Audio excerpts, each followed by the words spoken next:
Mana lebih untung, beli item kecil 10 gram macam ini 10 keping ataupun beli item besar macam ini 100 gram sekaligus? Dari sudut nak minimumkan kos dan dapat keuntungan maksimum, memang lebih baik tuan-puan beli item yang besar sekiranya bajet tuan-puan besar. Tapi dari sudut kecairan, bila nak pakai duit nanti sama ada nak jual atau nak pajak, ada baiknya untuk tuan-puan beli item yang lebih kecil, iaitu 10 gram macam ini tuan-puan.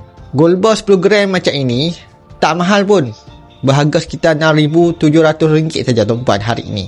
Dan item 100 gram ini pula tuan-puan peleburan tinggi tuan-puan, maksudnya tuan-puan boleh jimatkan kos gold premium dan kadar spreadnya pun lebih rendah berbanding item 10 gram. Jika anda bercadang nak bekukan wang tunai untuk simpanan jangka panjang sekitar RM66,000, tuan-puan boleh alihkan kepada gold bar 100 gram ini tuan-puan. Jadi pilihan item emas adalah bergantung kepada matlamat anda sendiri tuan-puan. Bagi tuan-puan yang tidak mempunyai bajet yang besar, boleh mula menabur emas di akaun emas Public Gold hari ini serendah RM100 sahaja tuan-puan.